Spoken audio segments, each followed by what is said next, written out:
Coming up on Patriot News, the campaign trail is heating up and the Gem State is seeing stars and stripes. And we'll be live from Taco Bell Arena, where Senator Bernie Sanders will be supporting his presidential campaign. Ian Pickens, Andrew Yoder, and Natasha Williams. Patriot News starts right now. Thanks for waking up with us this morning. And welcome to Patriot News. Our first story, business professionals of America students ran wild around the halls of Boise State University during the Idaho State Leadership Conference. With the conference comes competition in all kinds of events, including video production and Java programming. As this year's competition came to a close, a new chapter of leadership opened. Idaho State BPA President Holly Massey. The 2016-2017 state officer team was elected into office.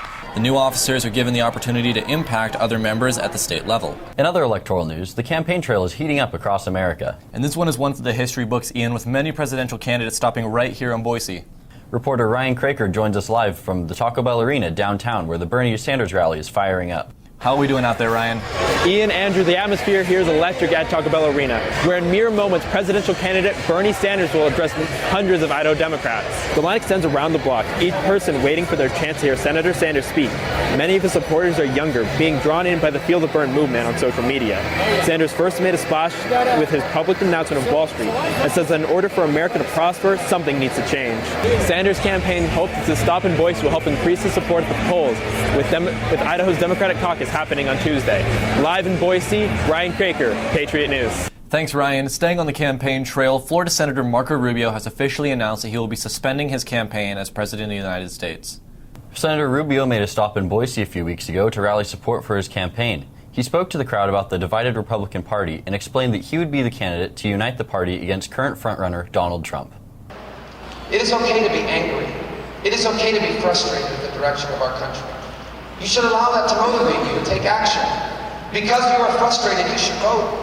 Because you are frustrated, you should care about the people running for office. Rubio has announced via Twitter that he will not endorse Donald Trump, writing, quote, "It pains me to say this, but being pro-choice, pro-gay marriage, and pro-Obamacare is not as bad as unbridled hate and violence toward people who are different than us," unquote. Coming up after the break, we'll take a look inside at what city officials are doing to aid Boise's homeless population in the wake of Cooper Court. We have storm clouds brewing on the horizon, but warm temperatures headed your way. I'll have that straight ahead in my Patriot forecast.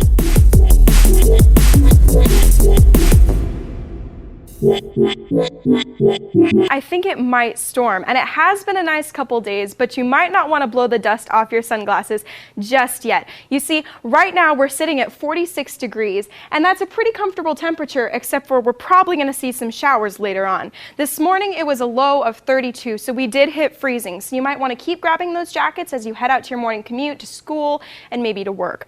We're expecting a high today of 57, so it's going to be nice and warm, and hopefully those showers are going to pass as the afternoon progresses. Let's take a look at my 7-day forecast.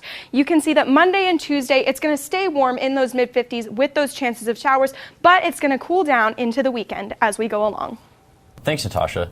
If you've been to downtown Boise recently, you may have noticed the emerging tent city located at Cooper Court, just outside of the Interfaith Sanctuary. And although many of the residents of Cooper Court have been removed, Boise City Hall says the homeless population is growing and is in greater need of help than ever.